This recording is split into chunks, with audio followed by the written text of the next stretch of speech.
Hi friends, আমি জুই। আজ আমি তোমাদের সামনে এমন একটা কাহিনী শেয়ার করব যা শুনে তোমাদের মাথা ঘুরে যাবে। আমার বয়স 40 আর আমার ছেলে বিপ্লবের বয়স 21। আমার স্বামী বিদেশে দীর্ঘদিন কাজ করেন। বছর দুয়েক আগে এক বর্ষার রাতে আমরা দুজন একা ছিলাম বাড়িতে। হঠাৎ বিদ্যুৎ গেল, আমি খুব ভয় পেয়ে গেলাম। বিপ্লব আমাকে জড়িয়ে ধরল, কিন্তু সেই জড়িয়ে ধরাটা ছিল অন্যরকম। ও আমার চুলে হাত বুলাতে লাগল এবং চুমু দিল, আর তারপর ও আমার সামনে হাঁটু গেড়ে বসে বলল, মা, আমি তোমাকে বিয়ে করতে চাই। আমরা অন্য শহরে চলে যাব যেখানে কেউ আমাদের চিনবে না গিয়ে। আমি অবাক হয়ে ওর দিকে তাকালাম। ওর চোখে তখন এক অদ্ভুত আলো যা আমি আগে কখনো দেখিনি। আমি সেই মুহূর্তে কিছু বলতে পারিনি, শুধু অবাক চোখে ওর দিকে তাকিয়ে রইলাম। বিপ্লব আমার দুহাত ধরে আছে আর আমার দিকে এমনভাবে তাকাচ্ছে যেন আমার উত্তরের জন্য অপেক্ষা করছে। মা, তুমি কি আমাকে ভালোবাসো না? আমি কি তোমার কাছে কিছুই না? বিপ্লব জিজ্ঞেস করল, তার কণ্ঠে একটা কাঁপুনি। আমি তখনও কিছু বলতে পারছিলাম না। আমার বুকের ভেতর ধুকপুক করছিল, এক অদ্ভুত অনুভূতি আমাকে গ্রাস করেছিল। আমার এক হাত দিয়ে বিপ্লবের চুলে বিলি কাটলাম। ও আমার ছেলে, আমার রক্ত, আমার প্রাণ। আমি ওকে ভালোবাসি, কিন্তু যেভাবে ও চাচ্ছে। বিপ্লব, তুমি কি বলছ? শেষে আমি বললাম, তুমি আমার ছেলে, আমি তোমার মা। আমরা কখনো আমার কথা শেষ হবার আগেই বিপ্লব ধীরে ধীরে হাসতে শুরু করল। আমি অবাক হয়ে ওর দিকে তাকালাম। ওর হাসি ক্রমশ জোরালো হতে থাকল, এক পর্যায়ে ও প্রায় গড়িয়ে পড়ছিল। মা, আমি শুধু তোমাকে টেস্ট করছিলাম, বিপ্লব হাসতে হাসতে বলল। আসলে আমার বন্ধু সৌরভের সাথে বাজি ধরেছিলাম। ও বলছিল তুমি এই সময়ে সব টিভি সিরিয়াল দেখো আর ওগুলার প্রভাবে ইমোশনাল হয়ে যাও। আমি বললাম, না, আমার মা ওরকম না। তাই আমরা বাজি ধরলাম। আমি বললাম, আমি তোমাকে একটা ড্রামাটিক প্রপোজ করব, আর তুমি ঠিক বুঝে যাবে এটা মজা। আমি এক পলক ওর দিকে তাকিয়ে থাকলাম, তারপর হঠাৎ হাত দিয়ে ওর মাথায় একটা চড় মারলাম। তুমি পাগল হয়ে গেছ? এসব কি বকছ? এত বড় হলে, 21 বছর বয়স, এখনো এইসব পাগলামি? আমি রাগ দেখিয়ে বললাম। বিপ্লব মাথা নিচু করে বলল, সরিমা, পাগলামি হয়ে গেছে। ক্ষমা করে দাও। আমি ওর পিঠে হাত রাখলাম, জানি তোমরা সবাই এখন প্র্যাঙ্ক করে মজা পাও। কিন্তু এমন প্র্যাঙ্ক করতে নেই, বিপ্লব। এটা ঠিক না গি। বিপ্লব মাথা নাড়ল, হ্যাঁ মা, বুঝেছি গু। আমরা আসলে জানতাম না যে সেই বর্ষার রাতে আমাদের বাড়িতে আমরা যা কিছু বলছিলাম সবই রেকর্ড হচ্ছিল। আর সেই রেকর্ডিং আমাদের জীবন পাল্টে দেবে। সে রাতে বাড়িতে আমরা যখন একা ছিলাম, বিপ্লবের ফোন থেকে সৌরভকে কল করা হয়েছিল। আমরা জানতাম না যে সৌরভ সব শুনছে, কিন্তু আসলে তখন সে কল কানেক্টেড ছিল। সে সব শুনেছিল এবং সে ভুল বুঝেছিল। পরদিন সকালে আমাদের বাড়ির সামনে কিছু লোকজন জমা হয়েছিল। তারা আমাদের ঘরের দিকে আঙুল তুলে কিছু বলাবলি করছিল। বিপ্লব যখন স্কুলে যাচ্ছিল তখন কিছু ছেলে ওকে হাসিঠাট্টা করছিল। বিপ্লব বুঝতে পারছিল না কেন। বিপ্লব ফিরে এসে আমাকে বলল, মা, সবাই আমাকে অদ্ভুত চোখে দেখছে। কেউ কিছু বলছে না, কিন্তু সবাই হাসাহাসি করছে। কি হয়েছে? আমিও সেদিন মার্কেটে গিয়ে দেখেছিলাম মহিলারা আমাকে দেখে চুপি চুপি কথা বলছে। আমি ভেবেছিলাম হয়তো আমার কাপড়ে কিছু লেগেছে বা আমার চুল এলোমেলো আছে, কিন্তু সবকিছু ঠিকঠাক ছিল। দুপুরে আমার ফোনে এক অচেনা নম্বর থেকে কল এলো। আমি ধরতেই ওদিক থেকে ভয়ানক গলায় একজন বলল, আপনি আর আপনার ছেলে দুজনেই ঘৃণ্য। আপনারা এমন কাজ করেন? আপনারা লজ্জা পান না? আমরা আপনাদের এই এলাকায় থাকতে দেব না গিয়ে। আমি অবাক হয়ে ফোন ধরে রইলাম। আপনি কে? কি বলছেন আপনি? আমি জিজ্ঞেস করলাম। আপনি ভালো করেই জানেন, সে ব্যক্তি বলল, আপনার ছেলে আপনাকে বিয়ে করতে চায়, আর আপনি তাতে রাজি। আমরা সব শুনেছি। সৌরভ সবাইকে শুনিয়েছে গু। হঠাৎ আমার মাথায় বাজ পড়ল। বিপ্লবের প্র্যাঙ্ক, সৌরভের সাথে বাজি, ফোন কল, সব এক একটা পাজল মিলতে লাগল। সৌরভ ভুল বুঝেছে আর এখন সে ভুল বোঝাটা সবাইকে শুনিয়েছে। আমি ফোন রেখে সাথে সাথে বিপ্লবকে কল করলাম। ওর ফোন বন্ধ ছিল। আমি ভয়ে কাঁপতে লাগলাম। কোথায় গেল বিপ্লব? কি হতে পারে ওর? একটু পরে দরজায় নক হলো। আমি দরজা খুলে দেখি আমাদের পাড়ার কয়েকজন লোক দাঁড়িয়ে আছে, তাদের মধ্যে সৌরভের বাবা মাও আছে। আমরা আপনার সাথে কথা বলতে চাই, সৌরভের বাবা বলল। আমরা শুনেছি আপনি আর আপনার ছেলে গু। আমি হাত তুলে ওকে থামিয়ে দিলাম। ভুল বোঝাবুঝি হয়েছে। সেটা একটা জোক ছিল, একটা প্র্যাঙ্ক। বিপ্লব আমাকে উত্ত্যক্ত করছিল আর সৌরভকে ফোন করে তা শোনাচ্ছিল। এটা শুধু একটা পাগলামি। সৌরভের বাবা বললেন, কিন্তু সৌরভ বলছে সে সব কিছু শুনেছে। সে বলছে বিপ্লব আপনাকে বিয়ে করতে চায় আর আপনি কি। সে একটা ভুল বোঝাবুঝি। আমি আর্তনাদ করে উঠলাম। আপনারা সৌরভকে কল করুন, ওকে জিজ্ঞেস করুন ও পুরো কথাবার্তা শুনেছে কিনা। সে শুধু আংশিক শুনেছে, ভুল বুঝেছে কি। কিন্তু তখন সৌরভও পাড়ায় ছিল না। তার বাবা মা বললেন সে সকাল থেকে বাইরে গেছে, ফোন ধরছে না। সব মিলিয়ে আমরা একটা ভয়ানক পরিস্থিতিতে পড়ে গেলাম। আমাদের সম্পর্কে ভয়ানক গুজব ছড়িয়ে পড়ল। আমি বারবার সবাইকে বোঝাতে চেষ্টা করলাম যে এটা একটা ভুল বোঝাবুঝি, কিন্তু কেউ আমার কথা শুনছিল না। সেদিন সন্ধ্যায় বিপ্লব ফিরে এলো। ও প্রচণ্ড বিরক্ত, রাগে ফুঁসছিল। ওর গালে একটা আঙুলের দাগ, যেন কেউ ওকে থাপ্পড় মেরেছে। কি হয়েছে বিপ্লব, আমি জিজ্ঞেস করলাম। সৌরভ, বিপ্লব ক্রোধে বলল, সে সবাইকে বলে বেড়াচ্ছে যে আমি তোমাকে বিয়ে করতে চাই, আর তুমিও রাজি আছো। সবাই আমাকে নোংরা চোখে দেখছে। আমি সৌরভকে খুঁজে বের করেছিলাম, ওকে সব বোঝাতে চেয়েছিলাম, কিন্তু ও আমার কথা শুনল না। ও আমাকে ধাক্কা দিল, আমিও ওকে ধাক্কা দিলাম। তারপর ওর বাবা এসে আমাকে থাপ্পড় মারলেন। আমি হতবাক হয়ে গেলাম। কি সর্বনাশ! এখন কি হবে বিপ্লব? বিপ্লব আমার পাশে বসল। আমি জানি না মা।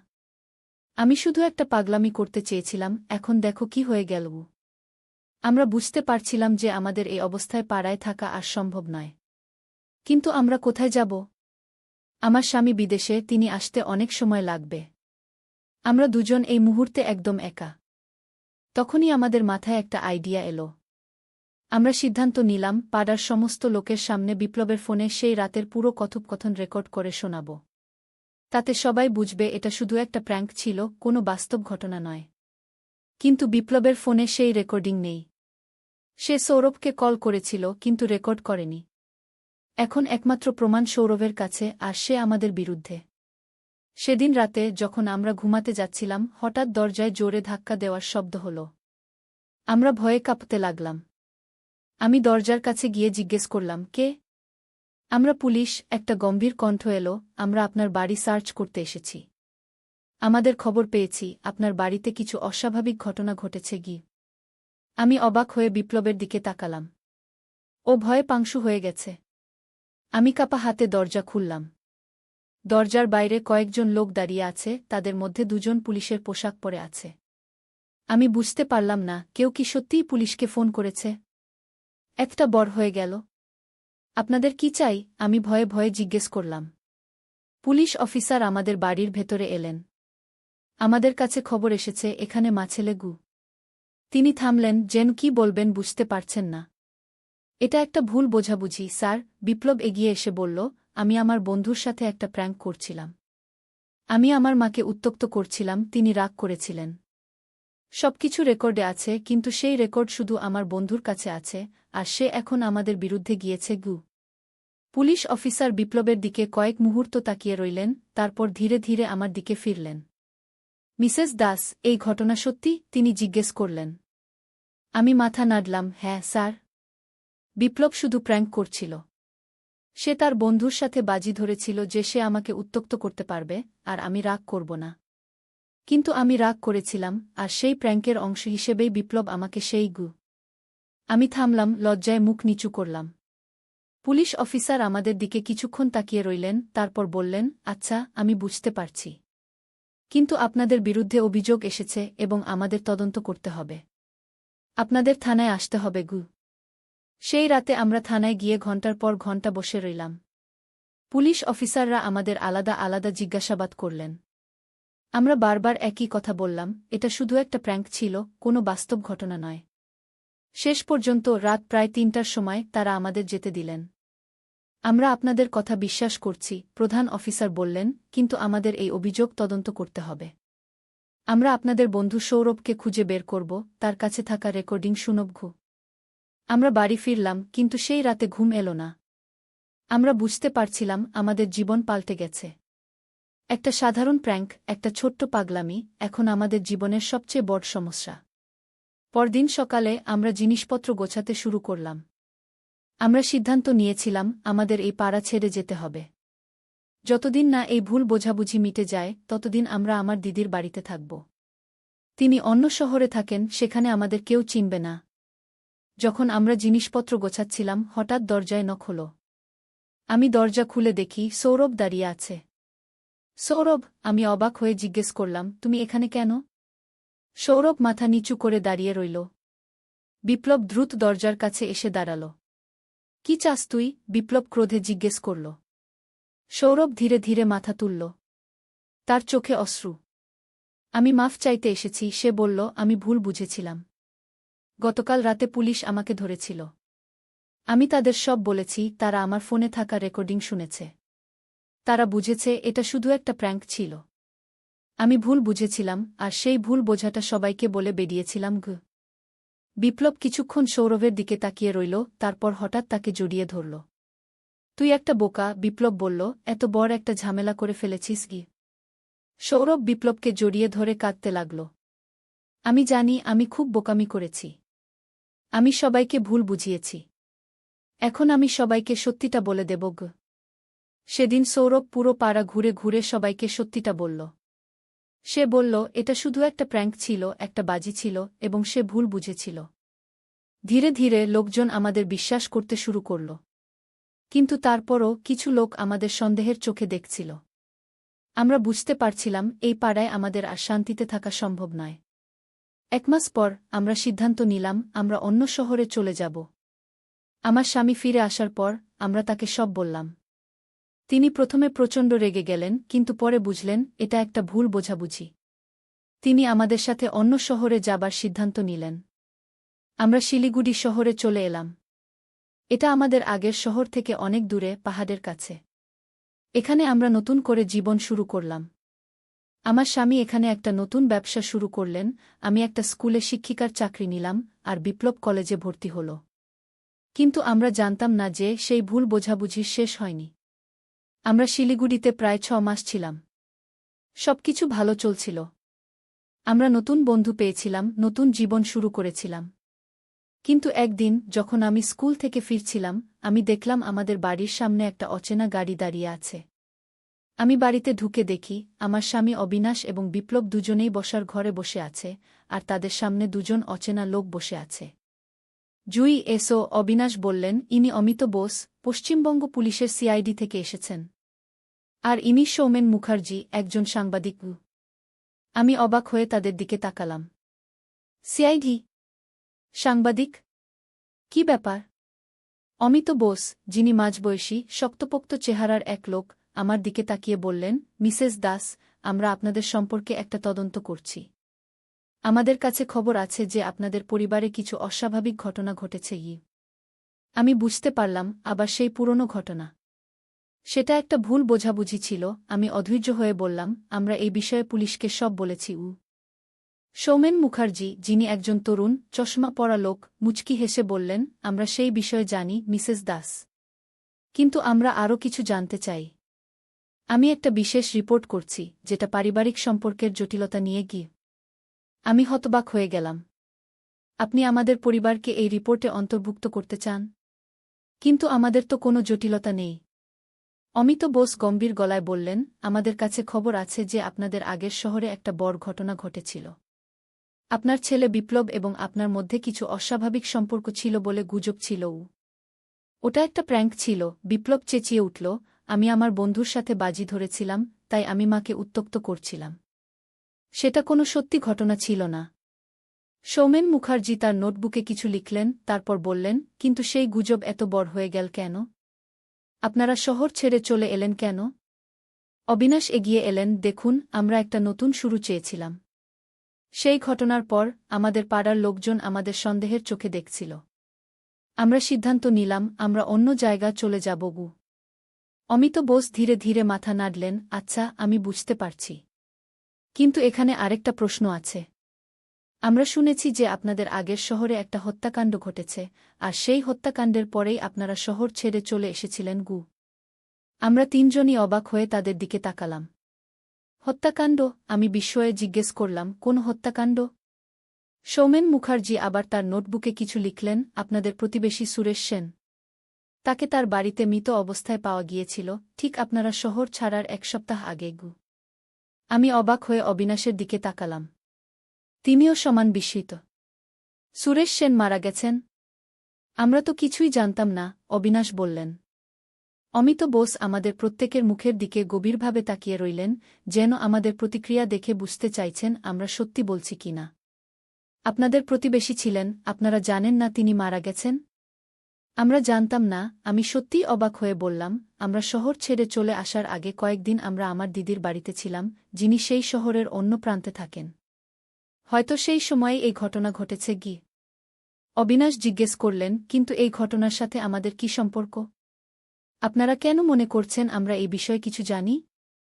সৌমেন মুখার্জি এবার তার ব্যাগ থেকে একটা ফোল্ডার বের করলেন, তার ভেতর থেকে একটা ফটো বের করে আমাদের দেখালেন। এটা সুরেশ সেনের বাড়ির দেয়ালে পাওয়া গেছে। ফটোতে আমি দেখলাম সুরেশ সেনের বাড়ির দেয়ালে রক্ত দিয়ে লেখা আছে, মা ছেলে পাপের ফল। আমি ভয়ে শিউরে উঠলাম। এর অর্থ কি? কে এমন করল? অমিত বোস গম্ভীর গলায় বললেন, এটাই আমরা জানতে চাই। সেই গুজবের পর, যেটা আপনারা বলছেন একটা প্র্যাঙ্ক ছিল, এবং এই হত্যাকাণ্ডের মধ্যে কোনো সম্পর্ক আছে কিনা। অবিনাশ ক্রোধে উঠে দাঁড়ালেন। আপনি কি বলতে চাইছেন? আপনি কি ইঙ্গিত করছেন যে আমরা এই হত্যাকাণ্ডের সাথে জড়িত? সৌমেন মুখার্জি হাত তুলে অবিনাশকে শান্ত করার চেষ্টা করলেন। না না, আমরা সেটা বলছি না। আমরা শুধু তথ্য সংগ্রহ করছি। আমরা জানতে চাই সুরেশ সেন কে ছিলেন, আপনাদের সাথে তার কি সম্পর্ক ছিল। আমি ভেবে দেখলাম, সুরেশ সেন, তিনি আমাদের পাড়ার একজন বয়স্ক লোক ছিলেন। আমাদের সাথে তেমন কোনো সম্পর্ক ছিল না। তিনি একটু অদ্ভুত স্বভাবের ছিলেন, বেশিরভাগ সময় নিজের বাড়িতেই থাকতেন। অমিত বোস আমার কথা শুনে মাথা নাড়লেন। আমরা শুনেছি তিনি সেই গুজব ছড়াতে বেশ সাহায্য করেছিলেন। তিনি নাকি সবাইকে বলেছিলেন যে তিনি আপনাদের বাড়িতে অদ্ভুত শব্দ শুনেছিলেন। বিপ্লব ক্রোধে মুখ লাল করে বলল, সুরেশ কাকু বাড়িতে থাকতে থাকতে পাগল হয়ে গিয়েছিলেন। উনি সব সময় অদ্ভুত অদ্ভুত কথা বলতেন। কেউ তার কথা বিশ্বাস করত না। সৌমেন মুখার্জি আবার তার নোটবুকে কিছু লিখলেন, তারপর বললেন, কিন্তু তারপরও, তার মৃত্যুর পরেই আপনারা শহর ছেড়ে চলে এলেন। এটা একটা অদ্ভুত সাদৃশ্য, তাই না? অবিনাশ দৃঢ় গলায় বললেন, এটা একটা সাদৃশ্য মাত্র। আমরা সুরেশ সেনের মৃত্যুর বিষয়ে কিছুই জানতাম না। অমিত বোস এবার আমার দিকে তাকিয়ে জিজ্ঞেস করলেন, মিসেস দাস, আপনার স্বামী যখন বিদেশে ছিলেন, তখন আপনি সুরেশ সেনের সাথে কোনো সম্পর্ক রেখেছিলেন কি? তার সাথে আপনার কোনো বিরোধ ছিল কি? আমি অবাক হয়ে বললাম, না। আমি তার সাথে প্রায় কথাই বলতাম না। আমরা শুধু পাড়ার লোক হিসেবে একে অপরকে চিনতাম, এর বেশি কিছু না।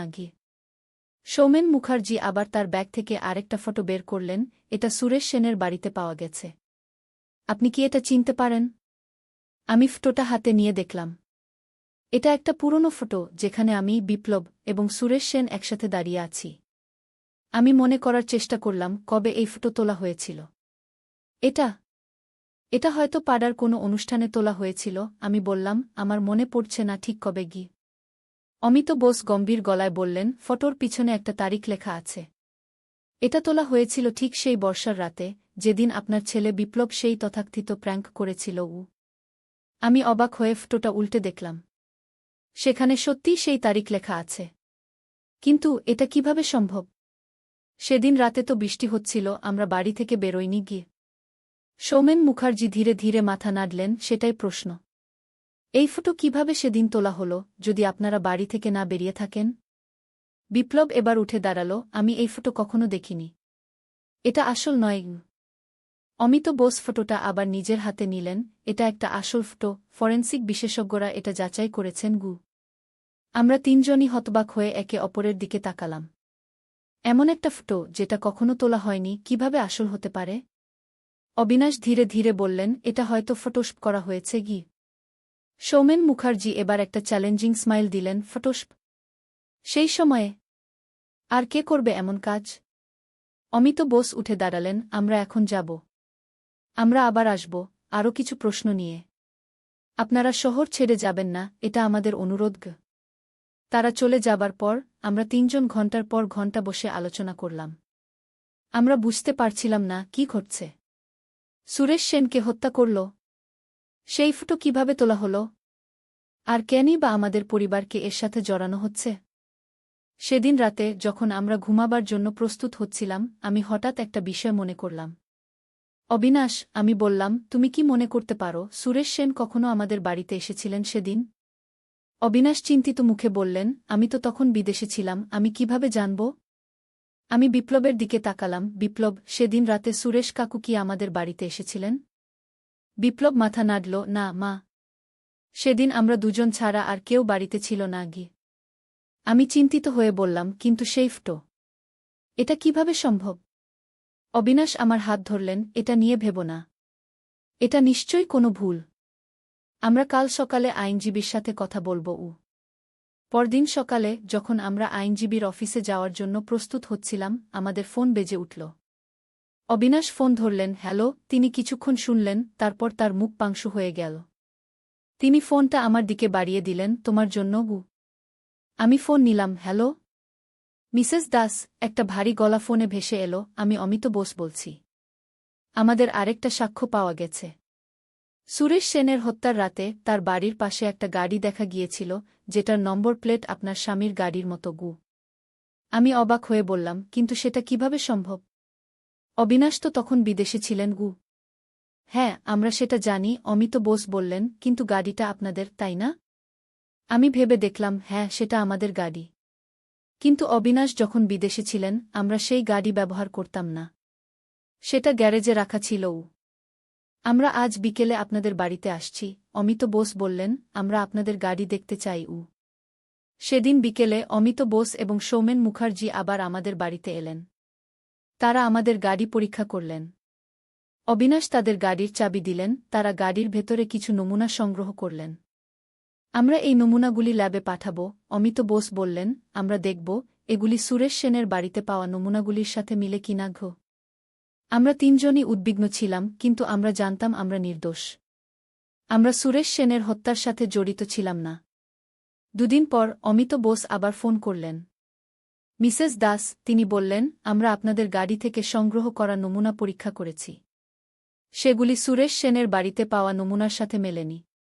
কিন্তু আমরা এখনও এই কেসে তদন্ত চালিয়ে যাচ্ছি গু। আমি স্বস্তির নিঃশ্বাস ফেললাম। ধন্যবাদ অমিতবাবু। আমি আপনাকে আবার বলছি, আমরা সুরেশ সেনের হত্যার সাথে জড়িত নই। দেখা যাক, অমিত বোস বললেন, আমাদের তদন্ত চলছে গি। সেদিন সন্ধ্যায় আমরা আবার বসার ঘরে বসে আলোচনা করছিলাম, হঠাৎ দরজায় নক হল। অবিনাশ দরজা খুলে দেখলেন সৌমেন মুখার্জি দাঁড়িয়ে আছেন। মিস্টার মুখার্জি, অবিনাশ অবাক হয়ে জিজ্ঞেস করলেন, আপনি এখানে এত রাতে? সৌমেন মুখার্জি বললেন, আমাকে ভিতরে আসতে দেবেন? আমার আপনাদের সাথে একা কথা বলা দরকার। অবিনাশ তাকে ভিতরে আসতে দিলেন। সৌমেন মুখার্জি ঘরে ঢুকে চারদিকে তাকালেন, তারপর আমাদের কাছে এসে বসলেন। মিস্টার দাস, মিসেস দাস, বিপ্লব, তিনি ধীরে ধীরে বললেন, আমি আপনাদের একটা কথা